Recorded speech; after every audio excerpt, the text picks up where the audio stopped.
Mike Millie. Hip hop started out in the dark. We used to do it in the park. Facts. What's going on, y'all? You're now tuned in to the Militant Minded Talk radio show with your host, Mike Militant. How y'all doing today? It's a beautiful day today. We're breathing, we're alive. Today's topic is about the state of hip hop. And today's show is about artists not in tune with the art of hip hop. So I guess that means they're not really artists. You know, some people make music for different reasons. My purpose for making music is to enlighten and uplift my people. And when I say my people, I mean my hip hop community, my people. People that's true and knows the history of hip hop. Because if you can be a part of something, you have to know the origin of it. And if you're not respecting the origin of it, you don't respect it present time. Throughout this journey, I will also talk about the state of hip hop, present time. And when I express that to my audience, I'm not saying it from a hater's perspective. I'm not saying it because I'm jealous. I just like to give truth to a situation from my point of view. I know I'm not the only one that thinks the way I think about the state of hip hop right now. But with that being said, hang in there with me. I'm going to take a short intermission. You're now tuned in to Militant Minded Talk radio show with your host, Mike Militant. Peace. Let me stop you right now. Trippy Red, Kodak Black, Tekashi 6ix9ine, The Lost Boys. I don't know who none of these gremlin niggas is, man.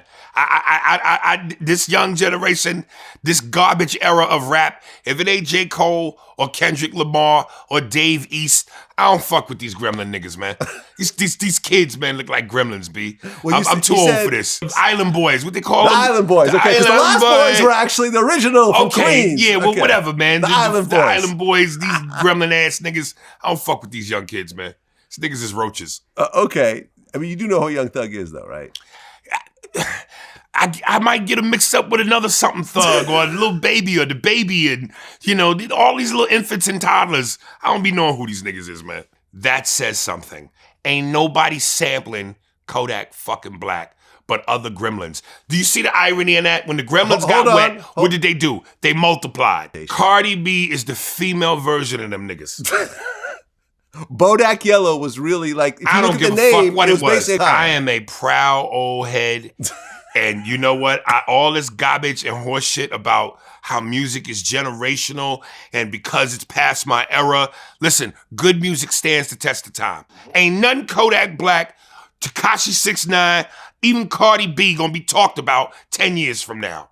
It'll be a new wave of garbage. Listen, this is their time. Yeah. But that don't mean that the music is good. Okay. Or it's gonna stand the test of time. This just happens to be their time. Drake? Drake's just not my cup of tea. Okay. You know, listen, and I hear a lot of people go, man, that's just that Florida accent. That's why you don't understand Kodak. It's a Florida accent.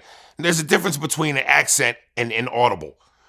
You know, when niggas took over rap in the South, they had accents. Jeezy, I don't know. Outkast, Lil Wayne. You know, they had accents, but they were understandable. And Lil Wayne, accent, but he's a great lyricist. So don't hit me with the garbage horse shit. You know, I don't mind an accent. You can have an accent, but having an accent and being understandable or inaudible is two different things. I've never been a part of a community where negativity was promoted. And not only is it being promoted, but it's being marketed to the audience, whether old, young, especially the young. because the next generation comes up behind a negative influence or a negative force, and it becomes more negative, and the narrative becomes younger and younger. The artist is younger and younger. Peace and love to my audience. I don't want to call y'all fans because you're not fans. You're the audience that's listening to the person delivering the message. The state of hip hop needs some reconstructing because something's going to have to give. A lot of these artists are crashing and burning. Kind of not depressing, but it's upsetting to see young men and women losing their lives because they want to express themselves the way they see fit, but the way they're expressing themselves is putting them in positions where either they're getting locked up.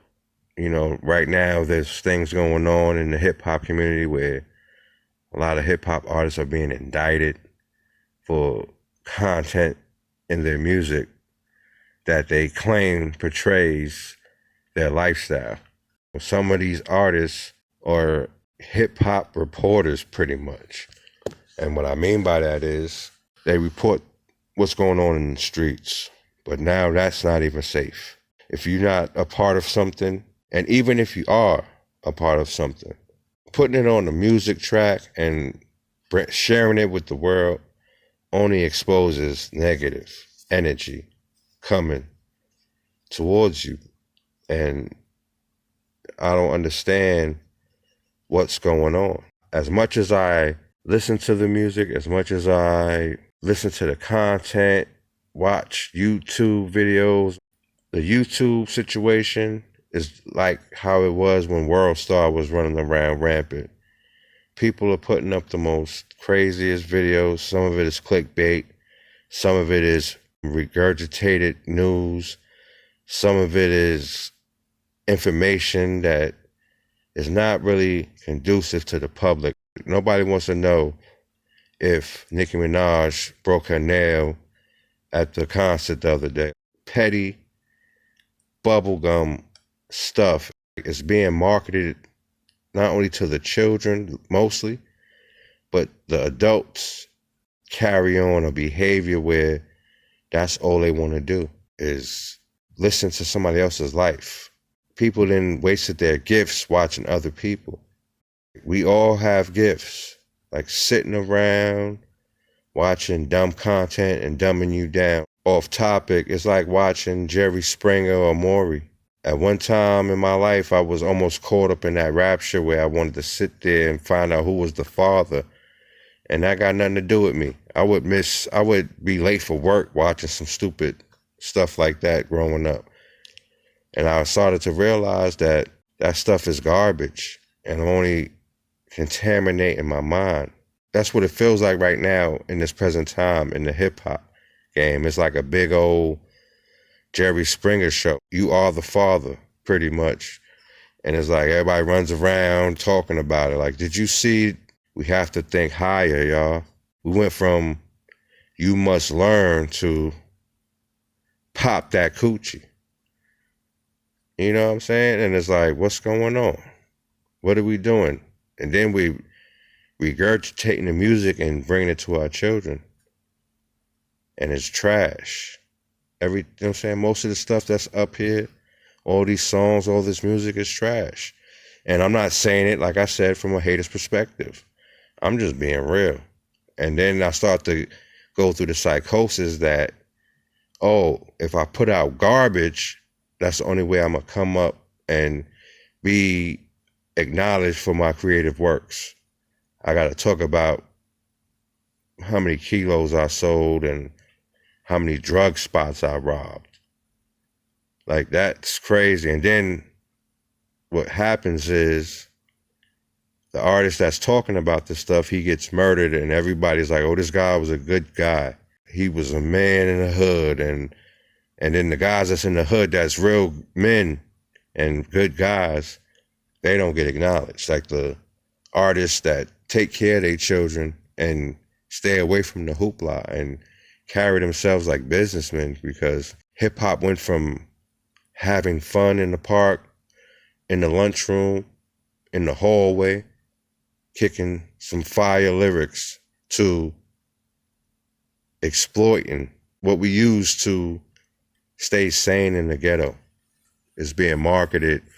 Everybody wants to be in the ghetto. Everybody wants to be thugged out. Everybody's walking around with tattoos on their face, trying to look gory or scary. And it's like, all that does is attract energy, because if somebody walks up to me with tattoos on their face, approaching me, I'm not going to take that softly or lightly. I'm going to approach that. And that's what's happening. That spirit, that energy is approachable by evil demons. I know majority of us was raised better than that, y'all.